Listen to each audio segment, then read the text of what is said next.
¿cómo están? Buenas tardes, bienvenidos a TV Salud el día de hoy, martes 23 de marzo.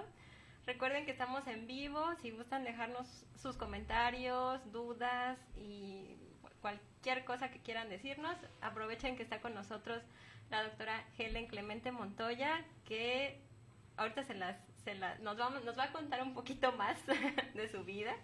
Es ginecóloga, ginecobstetra, ¿sí? Gracias. Sí. Y bueno, ella no es originaria de Palenque, llegó hace poquito aquí a Palenque, y no sé si nos quieres contar un poquito, Helen, de dónde eres, como para que la gente sepa un poquito más de ti. Claro, mira, yo soy de la Ciudad de México, soy originaria de allá, tengo doble nacionalidad, francesa y mexicana, por eso es Helen, no es Helen. Helen, ok. Yo estudié en la UNAM, la carrera de Medicina General, luego estudié en el Instituto Nacional de Perinatología en la Ciudad de México, egresada también por la UNAM, y pues me vine para acá, ya hace 8 meses, ¿no? Más o menos que estoy por acá. ¿Y aquí estás trabajando? Trabajo en el hospital y también en consulta particular. Particular, ok. Y es excelente ginecóloga, no porque sea nuestra amiga, es excelente. Gracias. Y además buena persona. Entonces, aprovechen que está aquí con nosotros hoy porque vamos a tratar el tema de síndrome de ovario poliquístico, que además es muy, muy común, ¿verdad? Que algo que tú me contabas. Sobre todo aquí en Palenque lo he visto muchísimo. O sea, contrariamente a la Ciudad de México, he visto mucho síndrome de ovario poliquístico aquí. Y sí es un trastorno pues bastante común. Que fue el pues, motivo de que nos dijeras, hay que hablar de eso. Se me hizo importante, ¿no? Ese tema. Sí, no, y la verdad que sí, así que aprovechen si tienen dudas sobre este tema, que yo sé que sí, hay bastantes dudas porque sí es muy, muy común, pues nos pueden escribir y aquí con todo gusto vamos a tratar de orientar y contestar. Y bueno, para empezar a hablar de este tema, ¿qué es el síndrome de ovario poliquístico? Porque lo hemos escuchado, pero quizá no sepamos en sí en qué consiste. Claro, mira, es muy complejo, bueno, o sea, muchos pacientes piensan que es un quiste en el ovario, ¿no? Ajá, sí. Entonces, un quiste en el ovario y nada más se centran en eso, pero no, más bien el síndrome de ovario poliquístico es un trastorno endocrinológico. Quiere decir, un trastorno que involucra varias hormonas, ¿ok? Entonces, es la principal causa de trastornos endocrinológicos en mujeres en edad fértil y es la principal causa de infertilidad. Okay. Entonces, o sea, ven cómo es muy, muy diferente hablar de solamente un quiste en el ovario, pensar en un quiste aislado, a un síndrome, ¿no? Que engloba muchas cosas. Y es que es justo eso, porque de pronto vamos o van con ni siquiera con el ginecólogo, ¿no? A lo mejor solo van a tomarse un ultrasonido y sale un quiste y entonces, ya tengo, ¿no? Un síndrome de ovario poliquístico. Luego dicen quistes en los ovarios y entonces pensamos que pues un quiste hay que operar, no hay que operar. O sea, ¿qué exactamente, es, ¿no? Entonces, que eso nos lo vas a contestar claro. Después. Pero entonces, eso es. ¿Y cuál es la causa? O sea, ¿por qué nos da esto? Bueno, mira, la causa del síndrome pues puede ser genética, puede ser también relacionada a los factores ambientales, como la alimentación, el sedentarismo, la obesidad, o sea, muchas causas. Todavía no hay una causa específica por la cual tenemos un síndrome de ovario poliquístico, pero sí es más que nada un poco genético y ambiental, ¿ok? Pero bueno, antes te quería decir, es que se me pasó el decirte. Sí, no, dime. El síndrome ovario poliquístico, como te decía, es un trastorno endocrinológico, pero entonces tú me dirás, pues, ¿qué, no? O sea, trastorno endocrinológico. Se oye raro. Un gran nombre, ¿no? Bueno, es una alteración de hormonas en donde principalmente las pacientes tienen irregularidades en la menstruación. ¿Okay? Al tener irregularidades en la menstruación, o sea, arreglar cada 3 meses, cada 6 meses, a veces cada año, ¿sale? Estas irregularidades provocan infertilidad. ¿Okay? Esto también se acompaña a una resistencia a insulina, o sea, una alteración metabólica, un mal procesamiento de los azúcares en estas pacientes, predisposición a diabetes, y además también provoca, o sea, este mismo ovario poliquístico provoca una elevación en los andrógenos, en hormonas masculinas, ¿okay? Entonces son pacientes que quizás tengan un poquito más de vello, acné, ¿ok? Entonces este ovario poliquístico lleno de quistecitos va a alterar el funcionamiento hormonal cíclico. Al alterar este funcionamiento hormonal cíclico, pues nos va a condicionar todos estos trastornos, ¿sale? Por eso hay que verlo como todo un síndrome, no nada más una causa, ¿no? No nada más verlo como una causa orgánica y ya, ¿no? Muchas gracias. Gracias.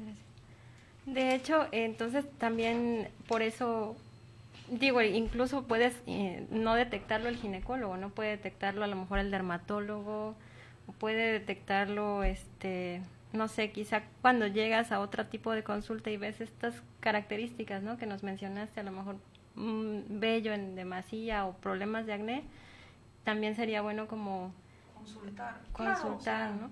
Siempre que se presentan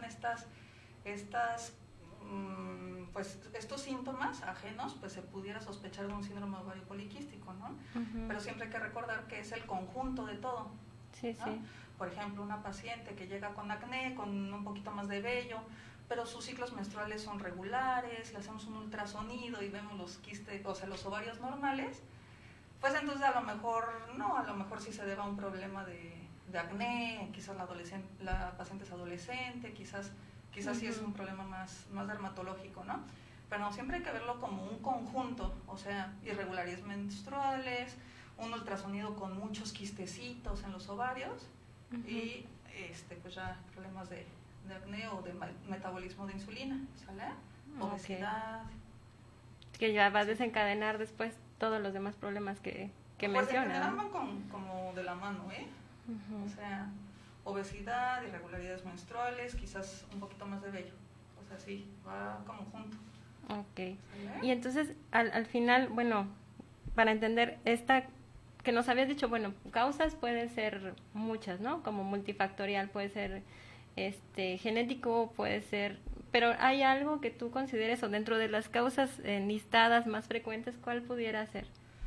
Pues mira, yo creo que más bien no creo, pero sí está descrito una predisposición genética a unos quistes en ovarios y aparte una mala alimentación, un sedentarismo, obesidad. Hay estudios recientes en donde dicen que desde el útero, o sea, desde la implantación, desde el crecimiento del embrión, estas alteraciones en hormonas condicionan que desde el proceso embrionario se formen estos quistes, o sea, tengan un ovario poliquístico, ¿no? Pero bueno, en sí, como te decía, una causa específica que yo te diga, por esto tienes, pues no, eso es muy difícil, ¿no? Hay que seguir estudiando, etcétera, ¿no? Okay. Entonces hay muchas teorías. Entonces, dentro de los problemas que puede causar, pues son los que ya mencionaste, ¿no? ¿O hay algunos otros problemas que pueda causar el tener, si digo, bueno, yo tengo síndrome de ovario poliquístico, ¿me va a traer alguna otra consecuencia? Mira, principalmente, si una paciente tiene síndrome de ovario poliquístico, pues va a tener una mayor cantidad de estrógenos, ¿ok? Y principalmente de estrona, que es un tipo de estrógenos, pero un poquito más malitos, ¿no? Entonces estos estrógenos van a condicionar que el endometrio, que es decir, la capa interna del útero, crezca de más. O sea, un endometrio crecido de más podría condicionar un cáncer, ¿ok? Entonces en estas pacientes hay que tener mucho cuidado con el endometrio, que no crezca de más. Por ejemplo, en pacientes que no reglan durante más de un año, pues quizás en ellas habría que pensar en una biopsia de endometrio, en ver qué es lo que está pasando a nivel endometrial, ¿no? Y sobre todo hacer evacuar el endometrio, ya sea con hormonales o con otro tipo de tratamiento, pero sí, hay el cáncer de endometrio que es muy, hay que tener mucho cuidado con eso, y trastornos metabólicos en el procesamiento sobre todo de los azúcares, o sea, los pacientes con síndrome ovario poliquístico tienen mucho riesgo de padecer diabetes, ¿ok? Por la resistencia a la insulina. Okay. Entonces esos son los riesgos principales, ¿no? Del síndrome ovario poliquístico. Sí, o sea, no es algo que te digan, tienes síndrome de ovario poliquístico y, bueno, ok, y me voy. O también hay mucho esto, ¿no? Que decíamos, de que de pronto te lo dicen y te imaginas, ok, bueno, tengo quistes, pero no me duele, pero no pasa nada y te sigues sin darle un tratamiento, ¿no? A lo mejor incluso sin acudir a lo mejor al ginecólogo, ¿no? Que es lo que generalmente ocurre.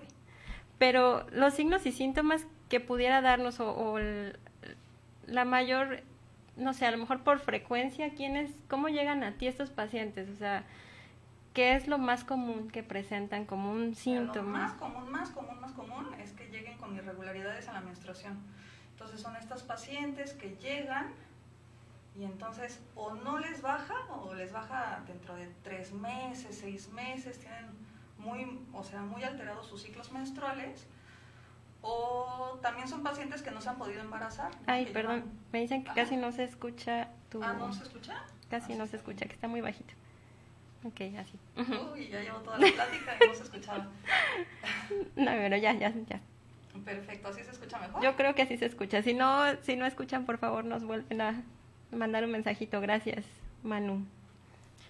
Sí, bueno, pero yo creo que sí nos escucharon más o menos lo que vemos.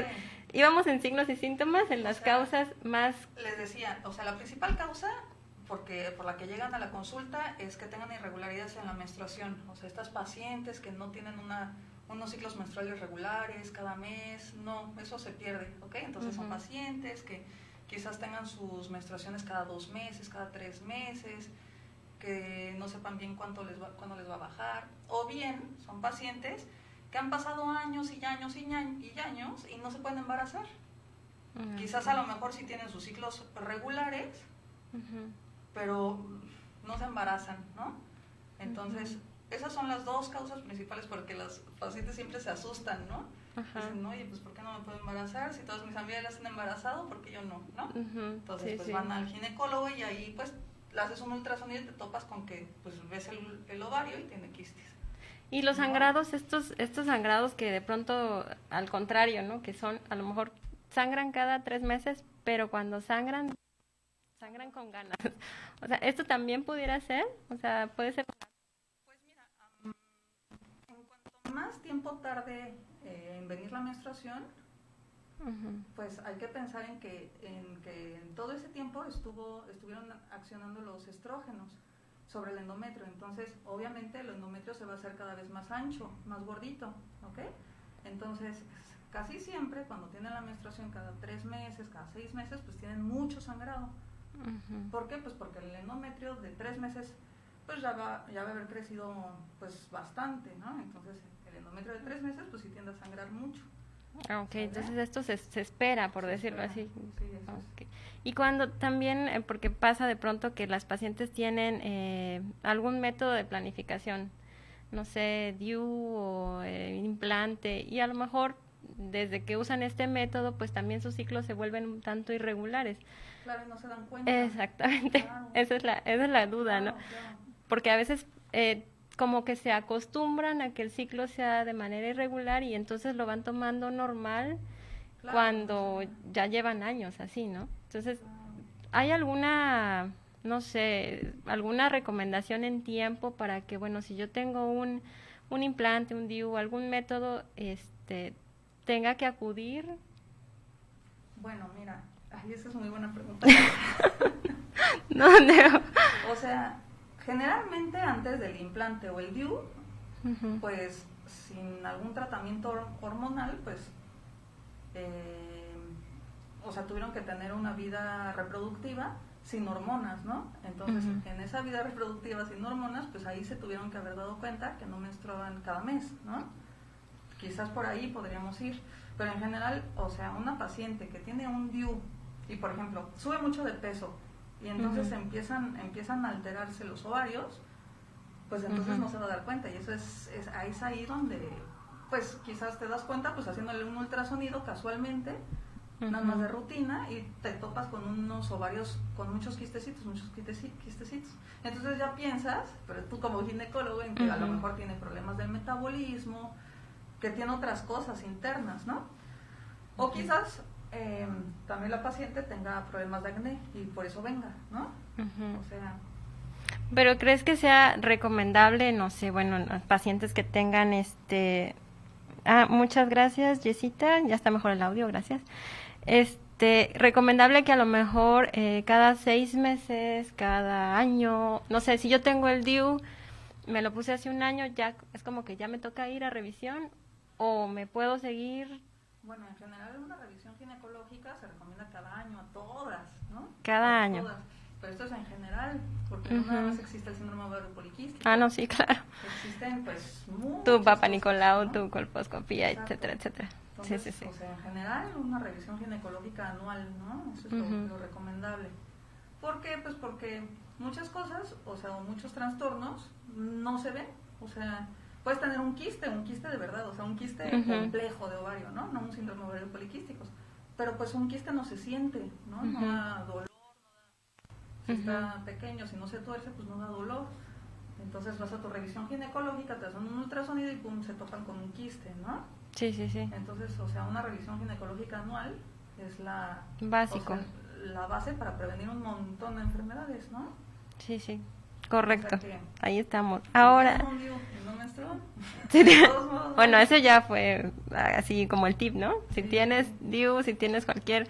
Que no te acostumbres, porque de pronto sí te llegas como, pues es que tengo el implante y no me ha bajado, pero pues es normal, es por el implante, ¿no?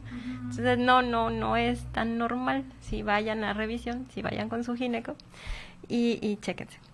En cuanto a esto, ya nos comentaste un poquito cómo se diagnostica, bueno, ya nos dijiste con un ultrasonido, pero esa sería como la base del diagnóstico, o cómo podríamos hacer este diagnóstico. O sea, como te había dicho, principalmente con un ultrasonido, que tú ya estés viendo los quistes en los ovarios, más de 12 quistes ya te daría pensar en un síndrome ovario poliquístico, pero aparte tienes que tener una irregularidad menstrual, o sea, que no estés regulando cada mes, y aparte tener acné, mucho vellito, etcétera. Entonces, es con clínico, todos ¿no? esos, ya puedes hacer un diagnóstico de síndrome ovario poliquístico, ¿sale?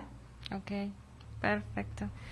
Ahora, ¿hay tratamiento? Porque también de pronto te dicen síndrome de ovario poliquístico y dices, chin, o sea, lo que decíamos, ¿no? A lo mejor o te alarmas mucho y no sabes qué hacer, o no haces nada, o no, te quedas como, ¿tiene cura, no tiene cura, me tengo que operar? Que ahí ya vamos también como a la otra pregunta de si tengo un quiste, porque también, sobre todo en el medio privado, ¿no? De pronto se presta a que sí, a que tienes un quiste y hay que quitarlo, urge, ¿no? Entonces, no es así, digo, hay de todo, ¿no? O sea, hay personas que son como tú, que son muy honestas y que todo debe ser así, por eso te lo pregunto. O sea, quizá todo se tiene que operar, o quién sí, o cuándo sí. Mira, un síndrome ovario poliquístico, el tratamiento es meramente médico, ¿sale? Entonces, acuérdate, ¿qué causa el síndrome ovario poliquístico? Pues infertilidad, problemas para procesar los azúcares y acné, o mucho vellito, ¿no? Entonces son estas tres causas. ¿Cómo las vamos a tratar? Pues vamos a tratar cada una, ¿no? Entonces, tratando la resistencia a la insulina o el procesamiento de los azúcares, vamos a lograr indirectamente un ciclismo en los ovarios, o sea, al bajar de peso, al comer bien, hacer ejercicio, quizás ahí ayudar con medicamentos también para el procesamiento más adecuado de los azúcares, vamos a bajar esta resistencia a la insulina y así vamos a hacer indirectamente que los ovarios se hagan cíclicos. Entonces, vamos a matar dos pájaros de un tiro, ¿no? Vamos a lograr tener unas regularidades menstruales y aparte vamos a lograr un embarazo, ¿sale? Okay. Si de plano no se logra un embarazo así, pues podríamos tratar ya con una terapia hormonal ya más específica, ¿ok? Para ovular o cosas así. Y el acné, pues se pueden dar progestágenos antiandrogénicos, ¿sale? O sea, sí podemos también controlar esta parte del acné, ¿ok? O sea, dando anticonceptivos, un poquito con más progestágenos antiandrogénicos para eliminar un poquito más el acné. Los vellitos, pues quizás con una terapia de láser, porque el vellito que ya salió, ¿no? ese ya no. Entonces, o sea, siempre hay tratamiento médico, o sea, ya estamos en edades en medicina muy avanzadas, ¿no? Entonces, casi todo tiene un buen tratamiento, ¿no? Y hay muchos años de investigación en este tema. Ahora, operar un síndrome de ovario poliquístico, si, por ejemplo, a pesar de todo lo que demos, a pesar de todos los medicamentos, o sea, ya agotando todos los recursos farmacológicos, no se logra un embarazo, Bueno, pues quizás se podría optar por una cirugía y quitar los quistecitos, ¿ok? Pero eso, si me preguntas, nunca he hecho una. Nunca, ni he visto, ¿sale? O sea, generalmente, o sea, todo con tratamiento. Con un tratamiento médico. ¿En serio? Wow. Pero mira, pero esto es muy diferente a los quistes. Sí, sí, sí. O sea, un ovario poliquístico, o sea, al decir poliquístico me refiero a que hay folículos en el ovario, ¿ok? Entonces los folículos, hay que recordar que son, o sea, son los principios para la maduración de un ovocito, ¿ok? El ovocito es el que se va a juntar con el espermatozoide, va a ser el huevito, ¿no? Entonces, los folículos también les llamamos quistes. ¿Por qué? Porque son un acúmulo de contenido líquido, entonces pues son quistes, ¿no? Entonces al decir poliquísticos también podemos decir que tienen muchos folículos, es lo mismo, ¿no? Pero entonces eso es muy diferente a tener un quiste de ovario complejo, por ejemplo. ¿Ok? Entonces ese es un quiste que está aislado, que a lo mejor creció en un ovario y se ve algo sospechoso, quizás no se vea sospechoso, pero que sea un quiste simple, pero eso sí no tiene nada que ver con el síndrome ovario poliquístico. Sí, porque como explicaste muy bien hace rato, ¿no? O sea, el síndrome precisamente se llama síndrome porque son muchas otras otras entidades que van juntas, ¿no? Pero, y en el caso de, ¿cómo podríamos hacer a lo mejor esta diferencia? A lo mejor de que si alguien, porque suele pasar, ¿no? No van al ginecólogo, de pronto primero vamos a sacarnos un ultra y después de eso vamos con el gineco, ¿no? A veces así ocurre. ¿Cómo podemos hacer esta diferencia? ¿El quiste va a generar dolor? El quiste no genera nada, generalmente. O sea, una paciente puede tener un quiste, puede tener sus ciclos regulares, no tiene acné, no tiene nada, y entonces ese quiste pues no es por ovario poliquístico, ¿no? Ahí ya tendría que ir y ya con ustedes, ya tendría que ir con un ginecólogo y entonces ya decidir, ¿no? ¿Cuál sería el mejor manejo para ese caso? ¿No? Saber si es un quiste o si es un ovario poliquístico, ¿no? Con muchos quistes. Y con todas estas cosas que tienen que agregarse. Lleva, ¿no? Exactamente. Ahora, el dolor, porque también mucha gente, sobre todo a la hora de la menstruación, ¿no? Es que generan mucho dolor, muchos cólicos, y de pronto también lo normalizas, ¿no? Es como, bueno, es que así es, ¿no? O así es siempre mi menstruación. ¿Esto es así? ¿Debe ser así una menstruación? No, o sea, una menstruación obviamente puede tener dolor, porque pues el útero se va a contraer y va a desprender el endometrio, la capa interna, ¿no? ¿Esto genera dolor? Sí, genera un poquito de dolor. Un dolor intenso, que a pesar de tomar medicamentos no se quite, que a pesar de hacer cualquier cosa no se quite, pues eso sí no es nada normal, ¿no? Entonces, habría que pensar en otra cosa, no en síndrome de ovario poliquístico, porque no es el principal síntoma, pero sí en otras cosas mucho más severas en la ginecología, como en una endometriosis, ¿no? Que bueno, eso sí es ese es otro tema. Bastante complejo, ¿no? Oye, sí. Bueno, aquí nos preguntan si tienes número de teléfono para hablar. ¿Tiene número de teléfono para hablar personalmente? Dice Olga. Le podemos pasar el número, tu número Sí, claro. para el consultorio. Es 916-140-4472. 916-140-4472. Ahí lo tienen. Por si, yo creo que sí, de cualquier duda, además, pues bueno, pueden ir, platicar con la doctora y hacer una cita y entonces ya la revisión ya sería como mucho más específica. Pero de esto, algo que nos quieras agregar, yo no sé si hay algo más que se pueda decir del tema. Pues mira, creo que ya lo creo querías preguntar cómo se... Ay, lo de la cirugía, porque sí, de pronto sí nos encontramos mucha gente que... Sí, no, pero en realidad realidad la cirugía para síndrome de ovario poliquístico? No. No. Bueno, eso ya, porque también de pronto otra, ¿no? Pasa también porque lo he escuchado, que de pronto llegan y pacientitos que dicen, bueno, es que el ginecólogo me dijo que tenía síndrome de